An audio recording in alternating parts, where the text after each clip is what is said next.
دوران حفظ آیات کے رسم پر بھرپور توجہ۔ حفظ کے عمل میں نظر ایک بنیادی آلہ ہے جس پر اعتماد کیا جاتا ہے، اور حفظ قرآن میں اس پر مزید توجہ دینے کی ضرورت ہے۔ پہلے مرحلے میں طالب علم کو چاہیے کہ قرآن کریم کے صفحے کو اس طرح غور سے دیکھے کہ اس کی نگاہوں میں آیات کے نقوش سما جائیں، کیونکہ الفاظ کو مسلسل دیکھنے سے وہ حافظے کی تختی پر نقش ہو جاتے ہیں، اور ایک لمبے عرصے بعد اگر اس سے کسی آیت کے بارے میں سوال کیا جائے تو پورا صفحہ کھل کر آنکھوں کے سامنے آ جاتا ہے، اور یہاں تک معلوم ہو جاتا ہے کہ یہ آیت قرآن کے دائیں صفحے پر ہے یا بائیں صفحے پر۔ احمد بن فرات رحمۃ اللہ علیہ فرماتے ہیں، ہم ہمیشہ اپنے شیوخ کو یہ بات بیان کرتے ہوئے سنتے رہے ہیں کہ حفظ میں پختگی کا باعث صرف یہ ہے کہ اسے بکثرت دیکھا جائے۔ اسماعیل بن ابی اویس رحمۃ اللہ علیہ فرماتے ہیں، جب تم کسی چیز کو زبانی یاد کرنے کا ارادہ کرو تو رات کو سو جاؤ اور سحری کے وقت اٹھو، چراغ جلاؤ اور اس چیز پر نظریں گاڑ لو جسے تم یاد کرنا چاہتے ہو، اس کے بعد تم اسے کبھی بھولو گے نہیں۔ طالب علم کی تربیت میں اور مزید تحقیق کے میدان میں علماء تزکیہ کے ان ارشادات کی بہت قیمت ہے۔ 15واں قاعدہ، حفظ قرآن کے ساتھ عمل صالح کا اہتمام۔ اطاعت الہی دل و دماغ کو روشن کرتی ہے، نزول سکینت کا باعث بنتی ہے، لوح ذہن کو چمکا دیتی ہے، اور حفظ قرآن کی استطاعت میں بے پناہ اضافہ کرتی ہے، جبکہ معاصی سے پراگندہ ہونے والا سیاہ دل اللہ کی ناراضی کا باعث ہوتا ہے، اور اس سے حفظ اور علم کی نعمت سلب کر لی جاتی ہے۔ سیدنا ابن مسعود رضی اللہ عنہ فرماتے ہیں، انی لأحسب الرجل ینسل علم کان یعلمہ بالخطیئۃ یعملها۔ میں سمجھتا ہوں کہ ایسا آدمی جو علم کو جاننے کے باوجود بھول جاتا ہے، وہ صرف گناہ کی پاداش سے ہوتا ہے جو اس کے عمل کا حصہ بن جاتے ہیں۔ امام سفیان بن عیینہ رحمۃ اللہ علیہ سے پوچھا گیا کہ کیا گناہ کی وجہ سے آدمی کا علم سلب کر لیا جاتا ہے؟ تو انہوں نے فرمایا، کیا تم نے اللہ تعالیٰ کا یہ فرمان نہیں سنا؟ فَبِمَا نَقْضِهِمْ مِيثَاقَهُمْ لَعَنَّاهُمْ وَجَعَلْنَا قُلُوبَهُمْ قَاسِيَةً يُحَرِّفُونَ الْكَلِمَ عَن مَّوَاضِعِهِ وَنَسُوا حَظًّا مِّمَّا ذُكِّرُوا بِهِ۔ پھر ان کی عہد شکنی کی وجہ سے ہم نے ان پر لعنت برسا دی اور ان کے دل سخت کر دیے، وہ کلام کو اس کی جگہ سے بدل ڈالتے ہیں، اور انہیں جو کچھ نصیحت کی گئی تھی اس کا بہت بڑا حصہ بلا بیٹھے، جبکہ یہ تو کتاب اللہ ہے اور تمام علوم سے بڑا علم ہے، سو اس کے زیادہ لائق ہے کہ اس کو حفظ کرتے ہوئے عملی کوتاہی نہ برتی جائے، تاکہ یہ طالب علم کے خلاف دلیل نہ بن جائے۔ امام مالک رحمۃ اللہ علیہ سے سوال کیا گیا کہ کیا حافظے کو درست اور پختہ کرنے والی کوئی چیز ہے؟ تو انہوں نے فرمایا، ان کان شیء فترک المعاصی، اگر کوئی چیز ہے تو وہ گناہوں کو چھوڑنا ہے۔ علی بن خشرم نے امام وکیع رحمۃ اللہ علیہ سے کہا، میں ایک کند ذہن آدمی ہوں، مجھے کچھ بھی یاد نہیں ہوتا، میرے لیے کوئی دوا تجویز فرمائی۔ تو انہوں نے فرمایا، اے بیٹے، اللہ کی قسم، حفظ کے لیے آج تک جو میری سب سے مجرب دوا ہے وہ گناہوں سے پرہیز ہے۔ یہاں یہ بھی مناسب معلوم ہوتا ہے کہ امام شافعی رحمۃ اللہ علیہ کے اس سوال کو ذکر کیا جائے جو انہوں نے امام وکیع رحمۃ اللہ علیہ سے کیا تھا۔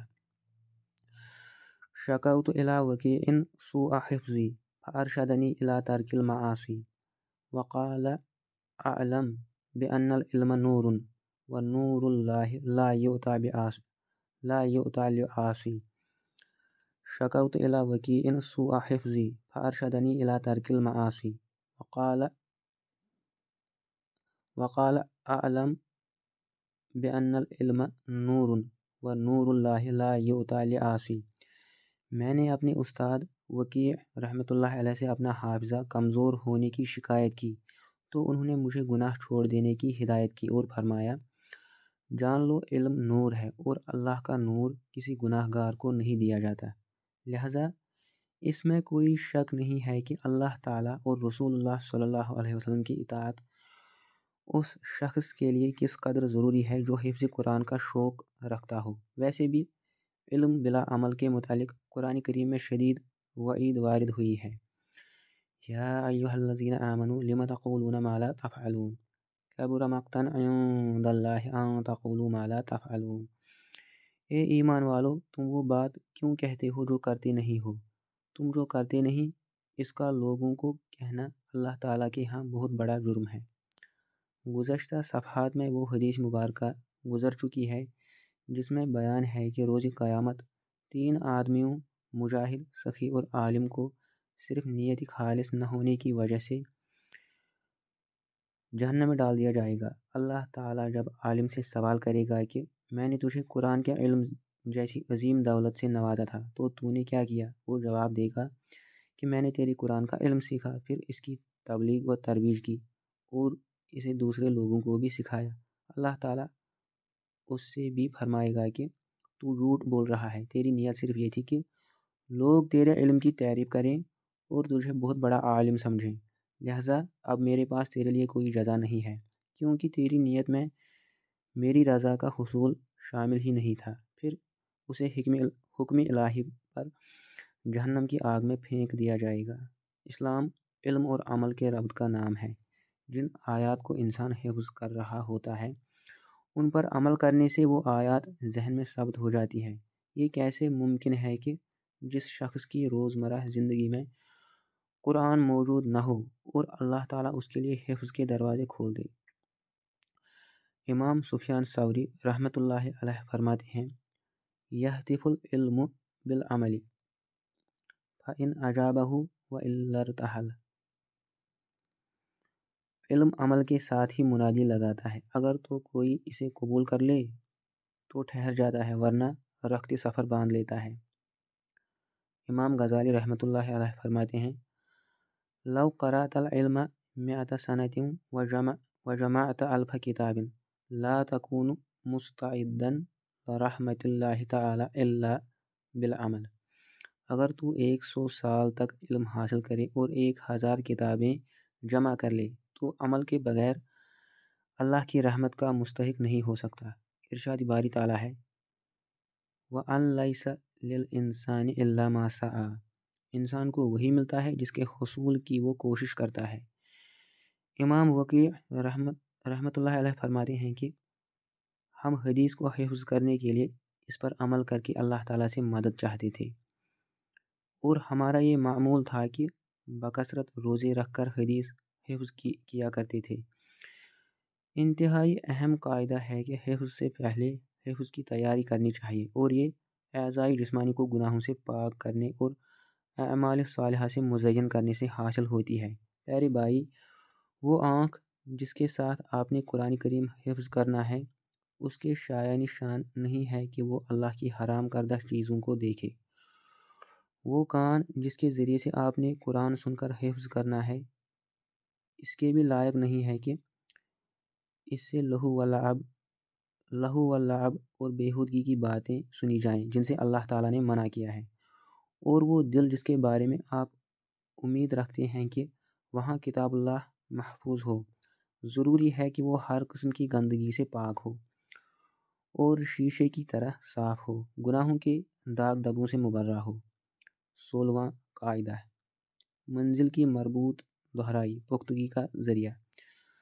منزل کی پختگی کے لیے دہرائی کرنے کی اہمیت حفظ سے کسی طرح بھی کم نہیں ہے۔ لہٰذا ہم نے جس طرح حفظ قرآن کو اہتمام سے بیان کیا ہے ایسے ہی قرآن کی دہرائی کو بھی خصوصی اہمیت دینی چاہیے، بلکہ دہرائی کا مرحلہ حفظ سے بھی زیادہ اہم ہے کیونکہ حفظ طبیعت پر آسان ہوتا ہے جس کا انسان کو شوق بھی ہوتا ہے اور نسبتاً طبیعت حشاش بشاش بھی رہتی ہے، جبکہ دہرائی ایک مشکل اور صبر آزما کام ہے جس میں مستقل مزاجی، شدید محنت اور صبر کی ضرورت ہوتی ہے۔ خاص طور پر حفظ کے فوراً بعد جب پہلی دہرائی کی جاتی ہے، اس وجہ سے ہم نے اس کے لیے خاص فصل متعین کی ہے اور اس کے مفید طریقہ کار پر بحث کی ہے۔ یہاں صرف یہ اشارہ کرنا مقصود ہے کہ دہرائی پر گفتگو حفظ کی بحث کو مکمل کرنے والے قواعد میں سے ہے، اس لیے کہ جب تک دہرائی نہ کی جائے اس وقت تک حفظ شدہ قرآن کریم سے استفادہ ممکن نہیں ہے، کیونکہ اگر انسان دہرائی چھوڑ دے تو کچھ عرصے بعد قرآن کریم کو نئے سرے سے یاد کرنے کی زحمت اٹھانا پڑے گی، جو کہ بے حد مشکل ہے۔ اسی سلسلے میں امام جعفر صادق رحمۃ اللہ علیہ فرماتے ہیں، قلوب کی مثال مٹی کی سی ہے، علم اس کے پودے ہیں اور مذاکرہ دہرانا اس کا پانی ہے۔ جب کسی بھی کھیت کا پانی بند کر دیا جائے تو پودے خشک ہو جاتے ہیں۔ فَأَدِّم لِلْعِلْمِ مذاکرتاً فَدَوَامُ الْعِلْمِ مذاکرتہ۔ علم کی دہرائی پر ہمیشگی اختیار کرو، کیونکہ علم کی بقا دہرائی ہی پر منحصر ہے۔ امام جعفر صادق رحمۃ اللہ علیہ فرماتے ہیں، قلوب کی مثال مٹی کی سی ہے، علم اس کے پودے ہیں اور مذاکرہ دہرانا اس کا پانی ہے۔ جب کسی بھی کھیت کا پانی بند کر دیا جائے تو پودے خشک ہو جاتے ہیں۔ اور ایک شاعر کا قول ہے، فَأَدِّم لِلْعِلْمِ مذاکرتاً فَدَوَامُ الْعِلْمِ مذاکرتہ۔ علم کی دہرائی پر ہمیشگی اختیار کرو، کیونکہ علم کی بقا دہرائی ہی پر منحصر ہے۔ 17واں قاعدہ، سمجھ کر پڑھنا حفظ کے لیے معاون۔ اہم ترین قواعد میں سے ہے کہ انسان قرآن کریم کو بقدر استطاعت سمجھ کر حفظ کرے، لیکن کیا یہ ایک عام قاعدہ ہے؟ یہ بات آیا ہے کہ چھوٹا بچہ اور غیر عربی شخص قرآن کریم کو سمجھے بغیر ہی حفظ کرتا ہے۔ ہم نے دیکھا ہے کہ بعض حضرات پورے قرآن کے پختہ حافظ ہوتے ہیں، لیکن وہ عربی کا ایک کلمہ بھی بولنے کی قدرت نہیں رکھتے اور نہ ہی ایک لفظ کے معنی تک کو جانتے ہیں۔ اس لیے سمجھ کر پڑھنے کا قاعدہ عمومی نہیں ہے، بلکہ یہاں طالب علم کی کیفیت کو دیکھ کر فیصلہ کیا جائے گا۔ عام سے ہماری مراد یہ ہے کہ قرآن کے جس حصے کو حفظ کرے اس کا اپنی آنکھوں سے مشاہدہ کر کے ایک زندہ واقعے کے طور پر ذہن میں بٹھائے۔ اس لیے جب کسی مشکل کلمے سے گزر ہو تو تفاسیر کی طرف رجوع کر کے اسے سمجھنے کی کوشش کرے۔ اس سے ذہن میں حفظ راسخ ہوگا اور آیات کو دہرانے میں مددگار ہوگا۔ البتہ چھوٹے بچے کو ضرورت نہیں ہوتی کہ وہ جسے یاد کرے اسے جانتا بھی ہو، اور نہ ہی اس کی عقل اس قابل ہوتی ہے کہ معانی کو بکثرت جان سکے۔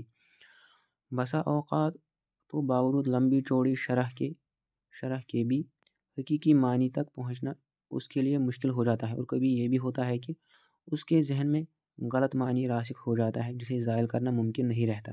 لیکن یہاں ایک استثنائی شکل یہ بھی ہے کہ جب کسی بچے پر ایک آیت کا حفظ مشکل ہو جائے تو امکان موجود ہے کہ آپ اس آیت کی مختصر تشریح کر دیں اور اس کے لیے وہ قصہ بیان کر دیں جو اس آیت سے متعلقہ ہے، تو اس کے لیے وہ آیت حفظ کرنا آسان ہو جائے گا۔ 18واں قاعدہ، حفظ قرآن کے لیے سچی رغبت اور مضبوط محرک۔ علماء تربیت کے ہاں محرک سے مراد وہ قوت ہے جو اسے ایک ہدف کی طرف مسلسل متحرک اور متوجہ رکھتی ہے۔ اس کی ایک اور بھی دقیق تعریف یوں کی گئی ہے، انسان کی داخلی جسمانی یا نفسانی کیفیت جو خاص حالات میں کام کرنے پر ابھارتی ہے اور ایک متعین مقصد کی طرف پہنچانے میں مددگار ہوتی ہے۔ اگر ہم یہ سوال کریں کہ مسلمان کے لیے حفظ قرآن کی کیا محرکات ہیں، تو درج ذیل نکات میں ان کا خلاصہ ممکن ہے۔ اجر و ثواب کی چاہت اور جنت میں درجات کی بلندی، اللہ تعالیٰ کے انعامات کو حاصل کرنے کے لیے مسابقت، جیسا کہ قرآن کریم میں ہے، وَفِي ذَلِكَ فَلْيَتَنَافَسِ الْمُتَنَافِسُونَ، سبقت لے جانے والوں کو اسی میں سبقت کرنی چاہیے۔ حافظ کے لیے اس بات کی معرفت بھی بے انتہا لازم ہے کہ جسے وہ حفظ کر رہا ہے وہ کس قدر قیمتی چیز ہے، اور اس کے ذہن میں یہ شعور بھی پختہ ہونا چاہیے کہ وہ درجہ بدرجہ ارتقائی منازل طے کر رہا ہے۔ طالب علم کا اپنے ذاتی شوق اور ارادے سے حفظ کرنا اور حفظ کی تکمیل کے لیے ایک ہدف مقرر کرنا، اس میں شک نہیں ہے کہ مسلمان کا پہلا ہدف اللہ تعالیٰ کی رضا کا حصول ہے، اور اس تک پہنچانے کا سب سے بڑا ذریعہ قرآن کریم ہے۔ یہ بات کسی مسلمان سے مخفی نہیں ہے کہ اللہ تعالیٰ نے حافظ قرآن کے لیے کیا انعامات تیار کر رکھے ہیں اور آخرت میں اس کے لیے کس قدر بلند درجات ہیں۔ نوجوانوں اور بوڑھوں کے لیے حفظ قرآن کے لیے یہی محرک کافی ہے۔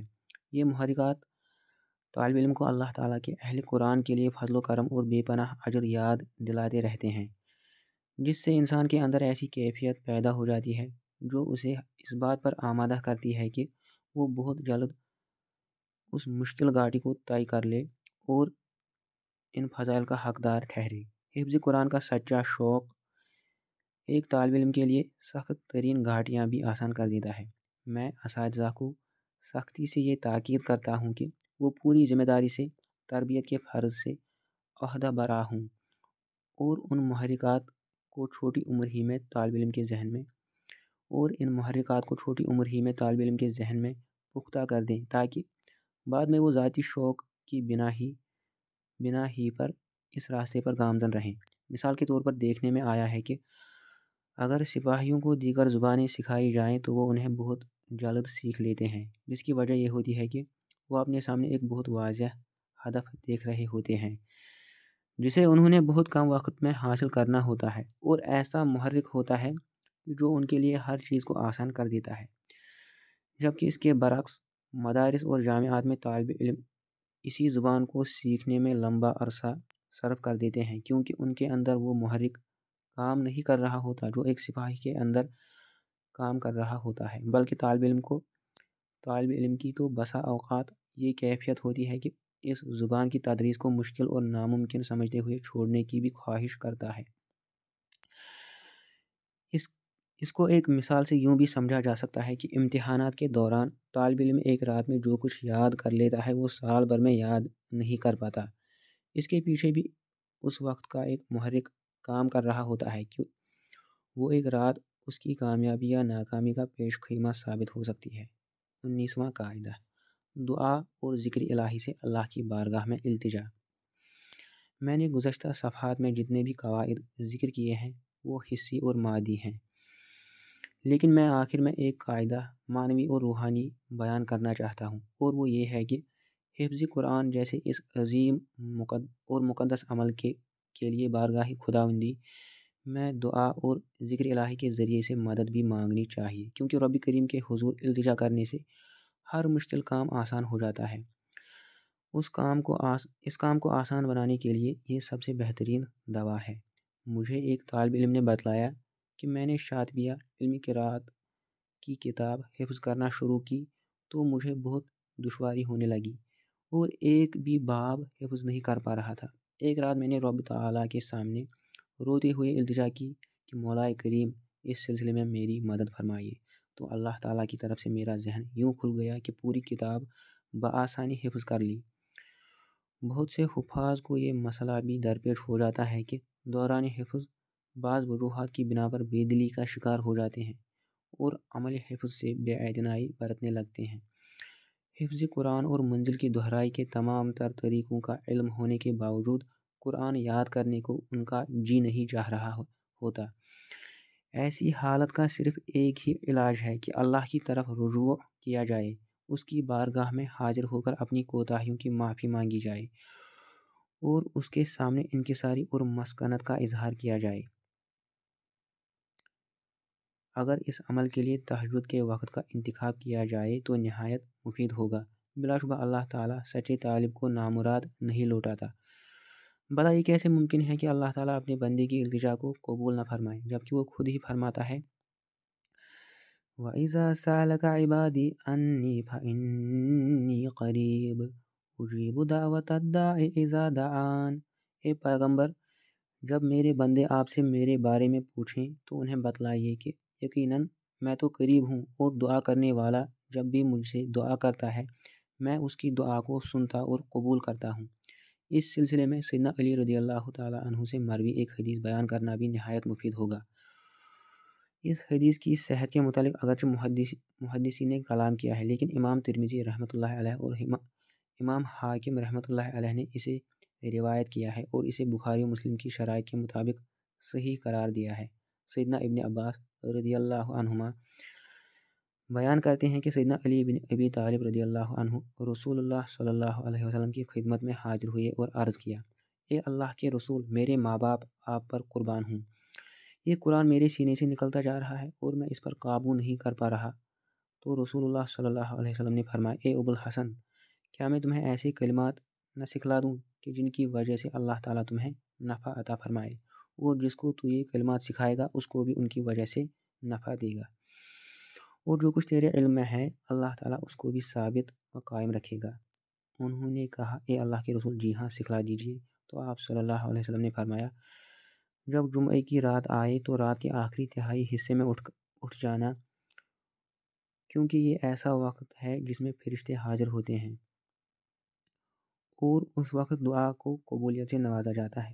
اور اس بارے میں سیدنا یعقوب علیہ السلام کا قول بھی ہے، جو انہوں نے اپنے بیٹوں سے فرمایا تھا کہ جب جمعے کی رات آئے گی تو میں تمہارے لیے اپنے رب سے مغفرت کی دعا کروں گا، لیکن تم اس وقت اٹھنے کی طاقت نہ رکھو تو رات کے درمیانی حصے میں اٹھ جانا، اور اگر اس کی بھی استطاعت نہ ہو تو رات کے اول حصے ہی میں رب کے حضور کھڑے ہو جانا اور 4 رکعات نماز پڑھنا۔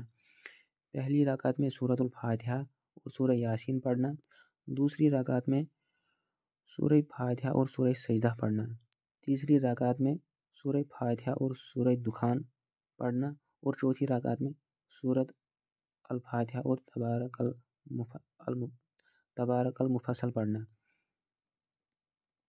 پھر جب تم تشہد سے فارغ ہو جاؤ تو اللہ تعالیٰ کی حمد و ثنا بیان کرنا، مجھ پر اور تمام انبیاء پر اچھی طرح درود پڑھنا، اپنے ان بھائیوں کے لیے مغفرت کی دعا کرنا جو تم پر ایمان میں سبقت لے گئے، اور تمام مومن مردوں اور عورتوں کے لیے بھی بخشش کی دعا کرنے کے بعد آخر میں یہ کلمات پڑھنا، اللہم ارحمنی بترک المعاصی ابدا ما بقیتنی، وارحمنی ان اتکلف ما لا یعنینی، وارزقنی حسن النظر فیما یرضیک عنی، اللہم بدیع السماوات والارض ذا الجلال والاکرام والعزة التي لا ترام، اسألک یا اللہ یا رحمن بجلالک ونور وجهک ان تلزم قلبی حفظ کتابک کما علمتنی، وارزقنی ان اتلوه على النحو الذي يرضيك عني، اللهم بديع السماوات والأرض ذا الجلال والإكرام والعزة التي لا ترام، أسألك يا الله يا رحمن بجلالك ونور وجهك أن تنور بكتابك بصري، وأن تطلق به لساني، وأن تفرج به عن قلبي، وأن تشرح به صدري، وأن تشغل به بدني، فإنه لا يعينني على الحق غيرك ولا يؤتيه إلا أنت، ولا حول ولا قوة الا باللہ العلی العظیم۔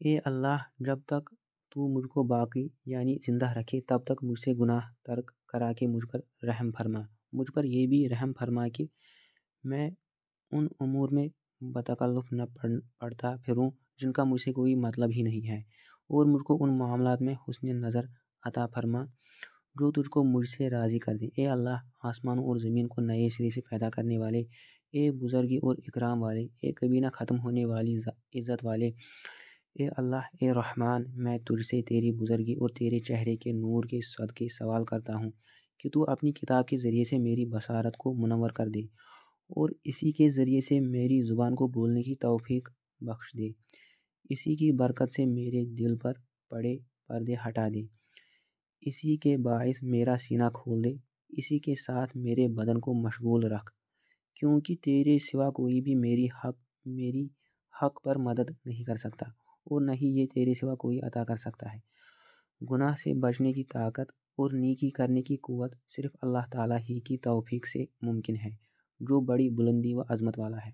پھر آپ صلی اللہ علیہ وسلم نے فرمایا، اے ابو الحسن، تم یہ عمل 3، 5 یا 7 ہفتے تک کرو، اللہ کی توفیق سے تمہاری دعا کو قبولیت سے نوازا جائے گا۔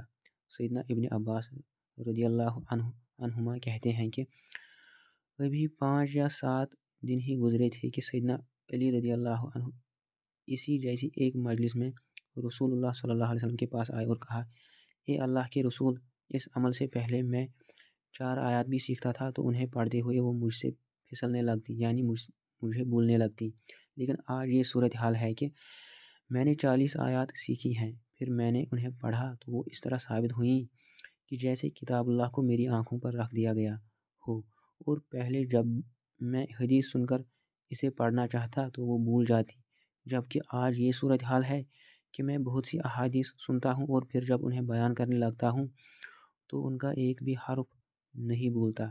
یہ سن کر رسول اللہ صلی اللہ علیہ وسلم نے فرمایا، اے ابو الحسن، رب کعبہ کی قسم، تو مومن ہے۔ بہت سے احباب نے یہ عمل کیا اور حیران کن فوائد حاصل ہوئے۔ اللہ تعالیٰ نے انہیں مضبوط حافظی کے ساتھ ساتھ وہ پورے علم سے بھی نواز دیا۔ چنانچہ حفظ قرآن کے طالب علموں سے میری یہی التماس ہے کہ آپ اللہ تعالیٰ سے اپنا تعلق مضبوط رکھیے۔ جب کبھی آپ کو محسوس ہو کہ پڑھنے میں دشواری ہو رہی ہے یا حافظہ کمزور ہو گیا ہے تو اس عمل کو اپنائیے اور پھر سے ذہنی و روحانی قوت حاصل کر لیجیے۔ یہ بات بھی خاص طور پر طلباء کے ذہن نشین رہنی چاہیے کہ قرآن کو صرف حفظ کرنے ہی پر اکتفا نہیں کرنا، بلکہ حفظ کے ساتھ ساتھ اس پر عمل بھی برابر جاری رہنا چاہیے، کیونکہ اساسی اور مطلوب چیز تو عمل بالقرآن ہی ہے، جو بہت ہی کم لوگوں کے نصیب میں ہوتا ہے۔ صحابہ کرام رضی اللہ عنہم کا یہی معمول ہوتا تھا کہ قرآن کا جتنا حصہ سیکھتے، ساتھ ساتھ اس پر عمل پیرا بھی ہوتے اور تب تک آگے سبق نہ بڑھاتے جب تک گزشتہ سبق پر کامل طور پر عمل نہ کر لیتے۔ قرآن حفظ کرنے کی کیفیت، حفظ کے طریقے اور وہ اسالیب کے جن کے ذریعے سے انسان کے لیے حفظ کرنا ممکن ہو جاتا ہے، خواہ وہ عمر کے کسی بھی حصے میں ہو اور خواہ کسی بھی پیشے سے منسلک ہو، یہ سب کچھ ہم اگلی فصل میں تفصیل کے ساتھ بیان کریں گے، اور وہی بحث اس کتاب کا اصل محور ہے۔ حفظ قرآن کے عملی طریقے اور معاون وسائل۔ اس فصل میں ان مشہور طریقوں کا ذکر ہوگا جو حفظ قرآن کے لیے مددگار ثابت ہوتے ہیں۔ ہر طریقے کو میں علیحدہ بیان کروں گا، اگرچہ بعض طریقوں کی آپس میں کچھ مشابہت بھی پائی جاتی ہے۔ یہ اس لیے ہے تاکہ ہر عمر کے آدمی کے لیے قرآن حفظ کرنے میں آسانی پیدا ہو جائے، خاص طور پر ان لوگوں کے لیے جو مختلف پیشوں کے ساتھ منسلک ہیں۔ ایک طریقہ اگر ایک پیشے سے منسلک شخص کے لیے مفید ہوگا تو دوسرا طریقہ کوئی دوسرے کام کاج والا اپنے لیے آسان سمجھے گا۔ دفتر میں کام کرنے والا آدمی جب یہ کتاب پڑھے گا تو وہ محسوس کرے گا کہ فلاں طریقہ اس کے لیے قرآن حفظ کرنے میں مددگار ثابت ہو سکتا ہے، اور اس کی وجہ سے اسے اپنے کام میں بھی دقت کا سامنا نہیں ہوگا۔ اسی طرح کوئی نوجوان جو ابھی جوانی کی دہلیز پر قدم رکھ رہا ہے، جب وہ ان طریقوں کا مطالعہ کرے گا تو اسے قرآن حفظ کرنا نہایت آسان محسوس ہوگا، اور وہ کسی نہ کسی طریقے کو اپنے لیے آسان اور فائدہ مند محسوس کرے گا۔ اگر کوئی تاجر یہ کتاب پڑھے گا تو ان طریقوں کے مطالعے کے بعد اسے بھی حفظ قرآن کا ایک واضح اور روشن راستہ نظر آئے گا۔ یہاں تک کہ وہ لوگ جو جوانی کی عمر گزار چکے ہیں وہ بھی ان طریقوں سے استفادہ کرتے ہوئے حفظ قرآن کی دولت حاصل کر سکتے ہیں۔ غرض یہ کہ کوئی بھی آدمی ان سے بھرپور فائدہ اٹھا سکتا ہے۔ اگر کسی کو حفظ کرنے کا شوق ہے لیکن مصروفیات کی وجہ سے کر نہیں پا رہا، اس کے لیے تو یہ کتاب ایک مبارک تحفہ ہے، لیکن اگر کوئی بغرض مطالعہ ہی ان آسان اور سادہ سے طریقوں کو پڑھ لے گا تو مجھے یقین ہے کہ اس کے دل میں بھی حفظ کا ذوق و شوق بیدار ہو جائے گا۔ البتہ شرط یہ ہے کہ وہ مذکورہ تمام قواعد اور شروط کا خصوصاً خیال رکھے اور ان پر ویسے ہی عمل کرے جس طرح ہم نے ذکر کیا ہے۔ حفظ قرآن کا مجرب طریقہ۔ میری نظر میں قرآن کریم حفظ کرنے کا بہترین طریقہ وہ ہے جو میرے ذاتی تجربے سے گزرا ہے۔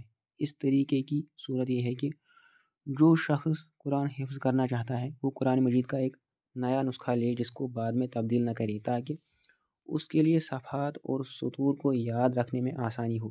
بہتر تو یہ ہے کہ حفاظ ایسے مصحف کا انتخاب کریں جس کے صفحے کی ابتدا آیت کی ابتدا سے ہو اور اس کا اختتام بھی آیت کے اختتام پر ہو۔ جیسا کہ سعودیہ میں حفظ کے لیے 15 سطروں والا قرآن ہوتا ہے، کیونکہ اس مصحف سے ایک بہترین تقسیم بھی ہو جاتی ہے، وہ یہ کہ قرآن کے 30 پاروں میں سے ہر پارہ 20 صفحات پر مشتمل ہوگا اور ہر صفحے پر 15 سطریں ہوں گی۔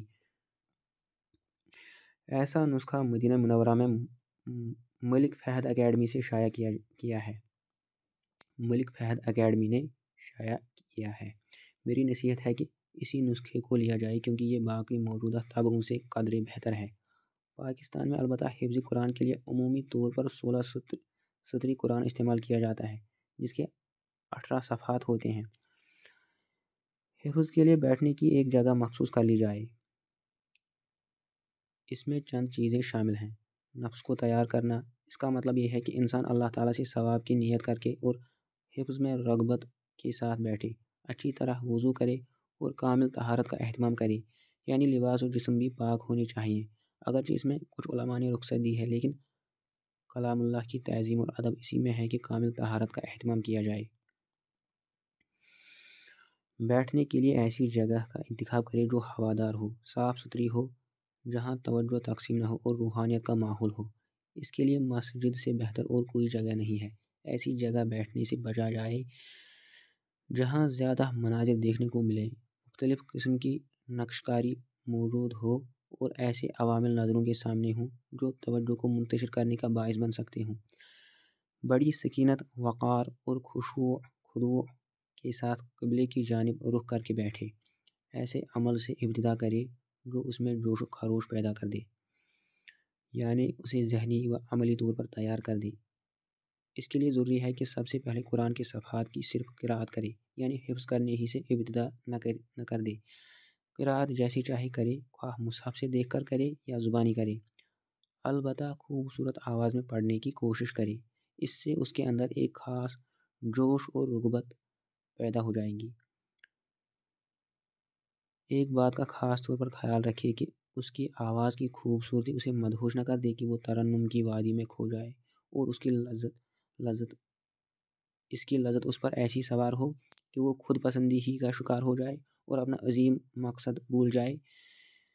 اس سے صرف وقت کا ضیاع ہوگا اور کچھ حاصل نہیں ہوگا۔ لہٰذا صرف اپنے نفس اور دل کو تیار کرنے کے لیے کوئی چھوٹی صورت یا رکوع خوبصورت آواز میں تلاوت کرنا ہی کافی ہے۔ یہ عمل شروع کرنے کے 10-15 منٹ بعد انسان اپنے اندر حفظ کرنے کی شدید رغبت محسوس کرنے لگتا ہے اور پھر خوب ذوق و شوق اور دل جمعی سے حفظ کرتا ہے۔ اس کے بعد آپ اپنی نظریں قرآن کے صفحے پر گاڑ لیں اور اسے پوری توجہ سے دیکھتے ہوئے پڑھنا شروع کر دیں۔ آپ یہ سمجھیں کہ آپ کی آنکھ عدسے یعنی نگاہ کو تیز کرنے والے شیشے کے طور پر کام کر رہی ہے، اور اگر آپ نے اس عدسے کو ہلا دیا تو دلچسپی کے ساتھ دیکھا جانے والا سارا منظر خراب ہو جائے گا۔ لہٰذا ادھر ادھر بالکل توجہ نہ دیں اور مکمل دھیان اسی صفحے پر مرکوز کر دیں۔ آنکھوں کو اچھی طرح کھول کر رکھیں، ذہن کو ہر قسم کی مشغولیت سے پاک رکھیں اور صفحے کے شروع کی پہلی آیت کو دیکھتے ہوئے تجوید کے ساتھ پڑھیں۔ آپ کا پڑھنے کا انداز بالکل صحیح ہونا چاہیے۔ مثال کے طور پر اگر آپ یہ آیت پڑھتے ہیں سَيَقُولُ السُّفَهَاءُ مِنَ النَّاسِ مَا وَلَّاهُمْ عَن قِبْلَتِهِمُ الَّتِي كَانُوا عَلَيْهَا قُلْ لِلَّهِ الْمَشْرِقُ وَالْمَغْرِبُ يَهْدِي مَن يَشَاءُ إِلَىٰ صِرَاطٍ مُّسْتَقِيمٍ۔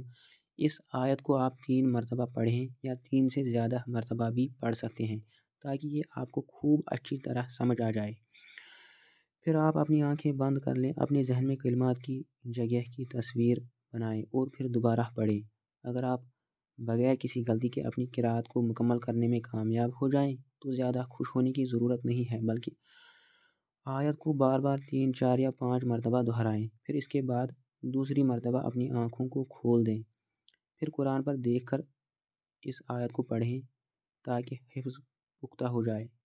جب آپ کو 100% یقین ہو جائے کہ آپ نے آیت کو اچھی طرح یاد کر لیا ہے تو پھر بھی آپ نے بس نہیں کرنی، بلکہ اپنی آنکھیں بند کر لینی ہیں اور اس کو آخری مرتبہ پڑھنا ہے۔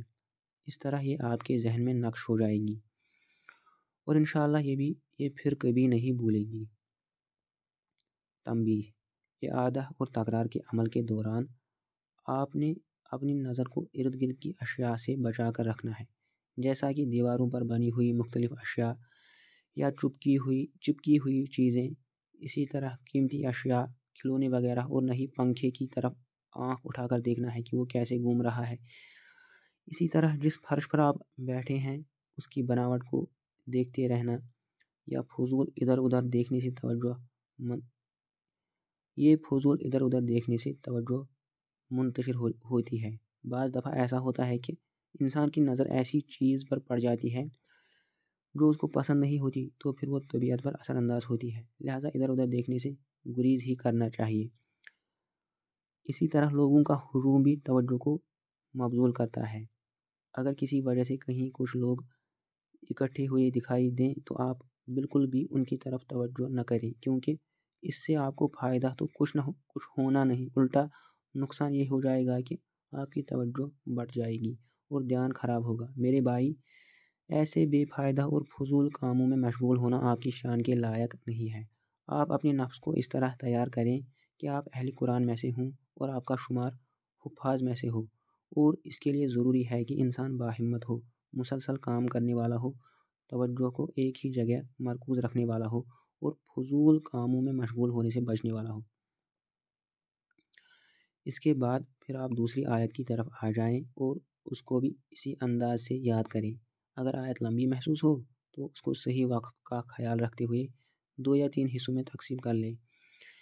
آیت کو تقسیم کرتے وقت وقف اور معنی کا خاص خیال رکھا جائے، یعنی کسی ایسی جگہ سے تقسیم نہ کیا جائے کہ جہاں وقف کرنے سے مقصود و مفہوم میں خرابی آتی ہو۔ پھر آیت کے ہر حصے کو بار بار دہرائیں تاکہ وہ ذہن میں نقش ہو جائے۔ اب ان حصوں کو عملی طور پر جوڑنا